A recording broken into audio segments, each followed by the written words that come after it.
மதிப்புக்கும் மரியாதைக்கும் உரிய எங்களது நண்பர் புதுத்தெரு மன்னார்குடி எங்கள் வீட்டுக்கும் நேர் எழுத்த வீடு தான். இவன் பெயர் வந்து நடராஜன் பேர். அவன் இவன்னு சொல்லி தப்பாக நினச்சிக்காதீங்க. அந்த அளவுக்கு நாங்கள் பழகியிருக்கோம். இன்கம் டேக்ஸ் டிபார்ட்மெண்ட் ஒர்க் பண்ணோம். ரொம்ப கஷ்டப்பட்டு முன்னுக்கு வந்தோம். நல்லபடியாக இருந்தோம். உடல்நிலை காரணமாக கொஞ்சம் 3 நாள் முன்னாடி இறந்து போயிட்டான். அவனுடைய ஆன்மா சாந்தி அடைவதற்காக நாம் எல்லாமுள்ள இறைவனை கதை ஆரம்பிப்பதற்கு முன் சொல்லிக்கொண்டு நான் ஆரம்பிக்கிறேன். அவன் ஆன்மா சாந்தி அடைய எல்லாமுள்ள இறைவனை பிரார்த்திப்போம். அவன் அப்பா வந்து மிகப்பெரிய மனிதர். அவன் அதே மாதிரி இவனும் ரொம்ப நல்ல பையன், நல்ல குடும்பத்தை சேர்ந்தவன். அவனுடைய இழப்பு வந்து நமக்கு எல்லாருக்கும், எங்களுக்கு நண்பர்களுக்கெல்லாம், குடும்பத்து அனைவருக்கும் அது வந்து யாருக்குமே வந்து அந்த இழப்பு ஈடு செய்ய முடியாது. இருந்தாலும் இயற்கை என்ன செய்யறது, ஒன்றும் செய்ய முடியாது. குழந்தைகளே எல்லாரும் வேண்டிங்க, நடராஜனுடைய ஆன்மா இறைவன் திருவடி நிழலில் இளைப்பாறட்டும். ஓகேயா? ரைட். குழந்தைகளே வணக்கம். சுப்ரதாவின் நல்வாழ்த்துக்கள். நல்லா இருக்கீங்களா? சௌக்கியமாக இருக்கீங்களா?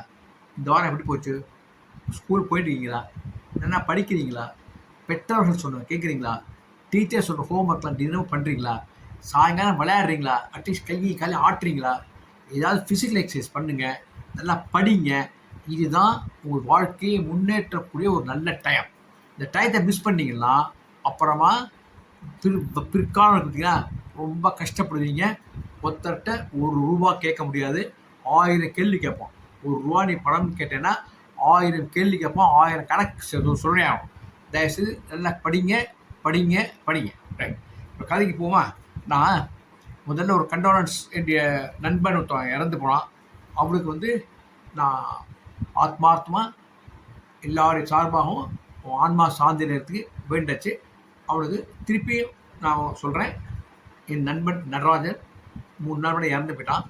அவனுடைய ஆன்மா சாந்தி அடைஞ்சு சிவலோக பிராப்தியோ வைகுண்ட பிராப்தியோ இறைவன் திருடைய நிலையில் அவன் அமரட்டும், அங்கே ஒடுகட்டும். ஓகே, இறைவன் அவனை ஏற்றுக்கொள்ளட்டும். அவ்வளோ அது பிரார்த்தனை பண்ணிப்போம். ரைட். இப்போ கதை போலாமா? அதாவது சித்தர்களில் பல சித்தர்கள் கேள்விப்பட்டீங்களா? பழனியில் சொல்லுவாங்க. அதே மாதிரி நான் இதில் அந்த என்ன கோயில் இருக்குது, வழக்கு திருவண்ணாமலை, எத்தனையோ சித்தர்கள் இருக்காங்கன்னு சொல்லுவாங்க. விசிறி சித்தர்பாங்க, விபூதி சித்தர்பாங்க, அழுக்கு மூட்டை சித்தர் அப்படின்னு சொல்லுவாங்க, பாம்பாட்டி சித்தர்னு சொல்லுவாங்க. இந்த சித்தர்களை பற்றி நிறைய, கொங்கண சித்தர்னு இருக்கார், அப்புறம் கரூரான்னு இருக்கார், நிறைய பேர் இருக்காங்க வச்சுக்க. அவர்களுடைய லீலைகள் அற்புதங்கள் யாராலையும் சொல்லவே முடியாது, அவ்வளோ செஞ்சுருக்காங்க. இப்போ நான் சொல்லக்கூடிய சித்தர் வந்து கதைக்காக சொல்லக்கூடிய சித்தர், உண்மையான சித்தர் அல்ல. இந்திரா சௌந்தரராஜன்லாம் ரொம்ப விஷயம் தெரிஞ்சவர். அவர் கதைகள்லாம் எழுதுவார், சித்தர்களை பற்றி நிறையா எழுதுவார். ஆனால் நமக்கு அந்தளவுக்கு ஞானம் கிடையாது, சித்தர்களை பற்றி எதுவும் தெரியாது. ஆனால் சித்தர்கள் எப்படிப்பட்டவர்கள் அப்படிங்கிறத நான் கேட்டு தெரிஞ்சுட்டுருக்கேன். அவ்வளோ சக்தி உள்ளவங்க. இப்போ நம்ம சித்தர் வந்து பேர் அல்வா சித்தர். இல்லை சார், அல்வா சித்தர்னு சொல்கிறீங்களே. அதாவது ஒரு ஆசிரமத்தை வச்சு நடத்துகிறது யார் நடத்துவாங்க? ஒரு குருநாதர், அதாவது ஒரு முனிவர், ஒரு ரிஷின்னு சொல்லலாம். சரி, அதெல்லாம் எவ்வளவோ கதையில் நான் சொல்லியிருக்கேன். அது வந்து ஒரு ஈர்ப்பு இல்லை குழந்தைகளுக்கு. அதனால தான் நான் சித்தர்னு வச்சுட்டேன். அது வெறும் சித்தர்னா ஈர்ப்பு இருக்காது, அல்வா சித்தர்னா கொஞ்சம் இனிப்பான ஈர்ப்பு இருக்கும். ஓகே, அந்த அல்வா சித்தருக்கு என்னன்னா, காலம்புற 5 மணிக்கு எழுந்து போய் பக்கத்தில் அது ஒரு ஆசிரமம், காட்டு பக்கத்தில் ஆசிரமம் இருக்கும், பக்கத்தில் ஆறு ஓடும், அந்த ஆற்றில் இறங்கி நல்ல ஸ்நானம் பண்ணுவார், குளிப்பார். சில அவர்களுக்கு வழிபாட்டு முறைகள்லாம் இருக்கு இல்லையா, அதெல்லாம் செய்வார். செஞ்ச உடனே அப்போல்லாம் படித்துறை கரையெல்லாம் கிடையாது, மண் தான். சித்தருக்குலாம் ஒரு கவலை கிடையாது, மண் மேலே டங்கு டங்குன்னு ஏறுவார். நிற்கிறதே ஒரு கையில் அப்படி நிற்போம். அது பார்த்தா என்னன்னாக்க, ஒரு பாத்திரம் வச்சுங்களேன், ஒரு பாத்திரம், அதில் ஒரு 1/2 கிலோ அல்வா இருக்கும், நெய் சொட்ட இருக்கும், 1/2 கிலோ அல்வா இருக்கும். அதுதான் உணவு, வேற எதுவுமே சாப்பிடப்படாது. நாள் முழுக்க அந்த அல்வா தான், தினமும் அதே அல்வா தான். அவருக்கு நெய் எங்கே எதுன்னு கேட்டீங்கன்னாக்க, அது காடு தானே இருக்காங்க இல்லையா, ஆசிரமே காட்டு தானே இருக்கும் இல்லையா. அங்கே வந்து காட்டுவாசிகள், ஆதிவாசிகள் எல்லாரும் இருப்பாங்க இல்லையா. அவர்கள்லாம் நல்ல பசுமாட்டிலேருந்து தயிர்லாம் இருக்காங்க இல்லையா, அதில் வெண்ணெய் வரும் இல்லையா, நல்ல பசு நெய்யை கொடுத்து சித்தருக்கு காலில் விழுந்து போவாங்க. ஆசிரமம் முன்னர் அந்த நெய்யில் தான் அல்வா. யோசிச்சு பாருங்க. அப்படியே சொட்ட அந்த பசுனைக்கும் அதுக்கும் அந்த அல்வாக்கும் என்னையா திருநெல்வேலி அல்வா, இந்த காட்டு அல்வா கீடு என்னையா அவ்வளோ அட்டகாசமாக இருக்கும். சரி, இதில் என்ன விசேஷம்? அல்வா சித்தர் ஒரு சாதாரண மனிதர் கிடையாது. சகல கலா வல்லவர். அவர்கிட்ட சேரக்கூடிய சீடர்கள்லாம் சாதாரணமாக வெளில வந்துட முடியாது. அவ்வளவு கஷ்டப்பட்டு படித்தாதான் முன்னுக்கு வர முடியும்.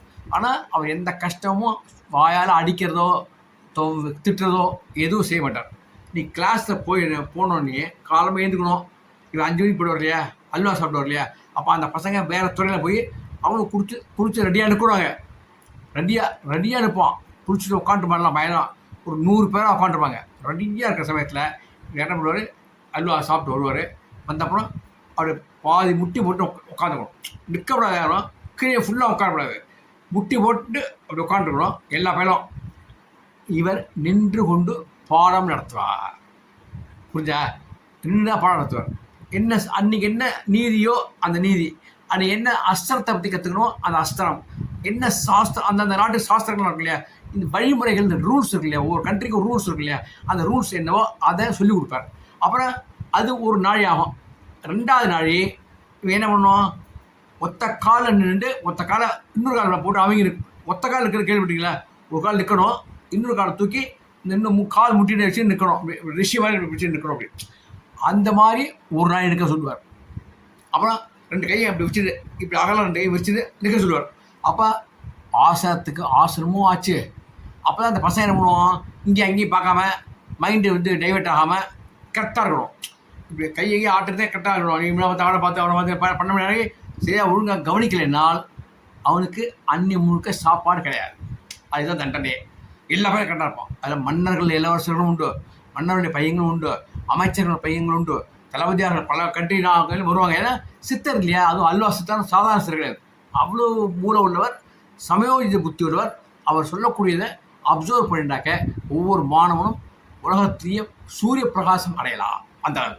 சரி, இப்போ என்ன பண்ணார், சித்தருக்கு மனசுக்குள்ளே தோணித்து, இந்த பசங்களாம் படிக்கிறான், சாப்பாடுக்கும் அந்த அல்வா பண்ணுறவனுக்கு அதான் டியூட்டி அந்த சீடருக்கு. அப்புறம் கலந்துக்கணும், படிப்புலேயே கலந்துக்கணும். மற்ற சீடர்கள் இருக்கான் இல்லையா, அவங்க சாப்பாடு யார் பண்ணுவான், ஒவ்வொரு பேட்ச் பிரித்து விட்டுருவார். ஒரு பேட்சுக்கு 5 பேர், 5 பேராக ஒவ்வொரு ரொட்டேஷன் ஆடணும். 5 பேர் சமைக்கணும். அது மாதிரி ஒரு வாரத்துக்கு அடுத்த வாரம் அடுத்த 5 பேர், அடுத்த 5 பேர், அப்படி அந்த அந்த கணக்கில் ஒரு வச்சுக்க. ஆக அந்த ஒர்க்கையும் அவங்க பண்ணி ஆகணும். ஒரு ட்ரிப் சமைச்சுருவாங்க.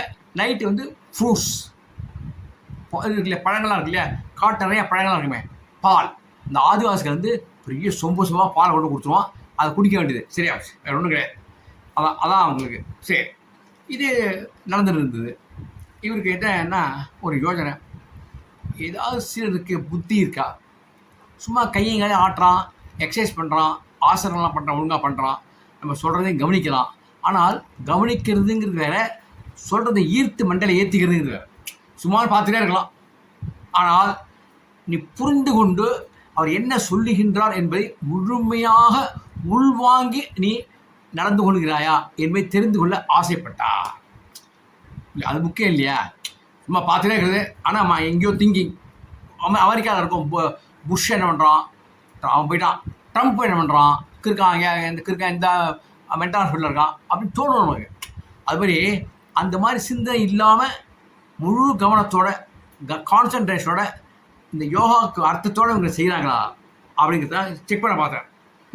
ஒரு நாளைக்கு என்ன பண்ணார், ஆற்றுக்கு போய் குளிச்சார். அவன் அல்வா டப்பா எடுத்துகிட்டு வந்தான், அல்வா சாப்பிட்டாரு. அவன் போடுவான் வச்சு போடுவான். சாப்பிட்டாரு, அப்படியே உட்காந்து அமைதியாக சாப்பிடுவார். ரசித்து அப்படியே ரொம்ப இன்ட்ரெஸ்டிங்காக சாப்பிடுவார். அல்வா சித்த சாப்பிட்டாரு. அப்புறம் என்ன பண்ணார், அங்கேயும் வந்தார். என்ன பண்ணார், ஏய் அல்வாவை காணுண்டா, அல்வா எங்கடா அப்படிங்கிறாரு. பாடம் நடத்துறதுக்கு முன்னாடி ஒரு உருண்டை அல்வா சாப்பிடணும். அப்போ அல்வா எங்கன்னு எல்லாரும் அவன் கேட்குறாரு. எல்லா பசங்களும் ஓடுறான். ஏன்னா ஆறு இருக்கு இல்லையா, ஆற்றுல அவர் ஆற்றுல ரொம்ப தூரமும் நடந்து போவார். ஒரு இடத்துல உட்காந்து சாப்பிடுவார். பெரிய மரம் இருக்குது, ஆலமரம் இருக்குது, அதுக்குன்னே அமர்ந்து சாப்பிடுவார். இது எப்படி தேடுறது, டப்பாவை எங்கே வச்சுக்கன்னு தெரியல. அது பாத்திரம், இந்த பாத்திரத்தை எங்கே தேடுறதுன்னு சொல்லிட்டு எல்லா பயிலும் ஒவ்வொரு மரத்துக்கு போகிறான். இவர் எங்கெல்லாம் போகிறோ அங்கெல்லாம் போகிறான். பாத்திரம் இருக்கா பார்க்குறான். அவர் சொல்கிறார், எனக்கு எங்கே வச்சேங்கிறது எனக்கு தெரியல. ஆனால் எடுத்துன்னு வந்த மாதிரி தான் எனக்கு ஞாபகத்தில் இருக்கு. ஆசிரமத்துக்குள்ள தான் எங்கேயோ இருக்கணும். அது எங்கே இருக்கும்னு தெரியல எனக்கு. அதுதானே நான் பார்க்குறேன். நீங்கள் வேற எங்கேனா போய் தேடுறீங்கிறாரு. இல்லை சித்தரே, எல்லா இடத்துலையும் சேர்த்து நீங்கள் உட்கார இடங்கள்லாம் பார்த்தாச்சு. குளிக்கிற தண்ணிக்குள்ள கூட இருந்து விழுந்துருக்கான்னு பார்த்தோம், கிடைக்கல அப்படின்ட்டு. அங்கெல்லாம் கிடைக்காதுடா. நான் வந்து எடுத்துன்னு தான் வந்தேன், எங்கே வச்சேன்னு தெரில. கிட்டத்தட்ட நிறைய சாப்பிட்டு முடிச்சிட்டேன். ஆனால் அப்படி கொஞ்சம் கொஞ்சம் இருக்கும்னு நினைக்கிறேன். ஆனால் எனக்கு அந்த அல்வா வேண்டியிருப்பா, அதுதான் நான் கேட்குறேன் அப்படிங்கிறத பசங்கள்லாம் சுற்றி அடிக்கிறாங்க. திருக்கணிவு கண்டுபிடிக்க முடியவில்லை. சித்தருக்கு இங்கடா இந்த ஆசிரமத்துக்குள்ளேயே நான் சொல்லிட்டேன் கொண்டு வந்த மாதிரி ஞாபகம் இருக்குன்னு, நீங்கள் வெளியிலாம் போய் பார்த்து இல்லைன்ட்டீங்க. ஓகே, அப்போ ஆசிரமத்துக்குள்ளேயே எங்கே இருக்கு கண்டுபிடிக்க தெரியாதா அப்படின்ட்ட தெரியல, ஒரு வேலை தெரியல. அப்போ இவன் என்ன பண்ணா, ஒரு பையன் என்ன பண்ணா, ஒரு சீடன், அவன் கொஞ்சம் புத்திசாலி. சித்தரே, என்ன எனக்கு ஒரு மணி நேரம் டைம் கொடுங்க. எதுக்குடா அப்படி? இல்லை நான் கண்டுபிடிக்கிறேன். நீ என்ன சேர்ந்து கண்டுபிடிச்ச? இல்லை நான் கண்டே பிடிக்கல. நீ தான் அல்வா கிண்டுறோம், நான் அல்வா பண்ணுற கிண்டுற சீடன் தான். ஆனால் நான் இன்னும் கண்டுபிடிக்கல. மற்ற கிச்சன்லாம் க்ளீன் பண்ண வேண்டியிருந்தது. எனக்கு கிளாஸ் அட்டன் பண்ண முடியாது, அது மாதிரி செய்ய வேண்டிய வேலை செஞ்சு முடித்தேன். நான் முயற்சி பண்ணி பார்க்குறேன். பண்ணு, யார் வேண்டான்னா இது பர்மிஷன் கேட்குறேன், பண்ணு அப்படின்னா. சரி பண்ணுறேன் அப்படின்னா. ஒன்றுமே பண்ணல.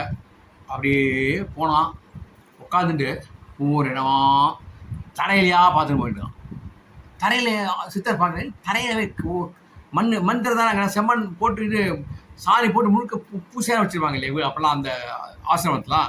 உட்காந்துற மாதிரி 100 பேர் சிஷ்யர்கள் உட்காந்துருக்காங்க. எவ்வளோ பெரிய ஆசிரமமாக இருக்கும், அது பெரிய ஹாலாக இருக்கும். அது அப்படியே பார்க்குறான், உட்காந்துட்டு எல்லா இடமும் அப்படியே கூர்ந்து கவனிக்கிறான். பார்த்துட்டு ஒருத்தன் ஒரே ஒரு இடத்துல ஒரு 4 எறும்பு போடும். மற்ற எந்த இடத்துலையுமே எறும்பு போல், ஒரே ஒரு இடத்துல மட்டும் 4 எறும்பு போடுது. அப்படியே அங்கே நிற்கிறான். அடுத்த 2 செகண்டு கழிச்சு அது 8 ஆகுது. அடுத்த 2 செகண்ட் கழிச்சு 10 எறும்பு வருது. அப்புறம் ஒரு 20 எறும்பு வருது. அப்புறம் 100 200 எறும்பு வருது. எல்லாம் சாரியாக சேர்ந்து போடுது. அப்போ தான் அந்த எறும்போடையே போகிறான். என்னடா பார்க்குறான். பார்க்கறத அல்வா எங்கே இருக்கிறது என்பதை எறும்புகளுக்கு தெரியாதா?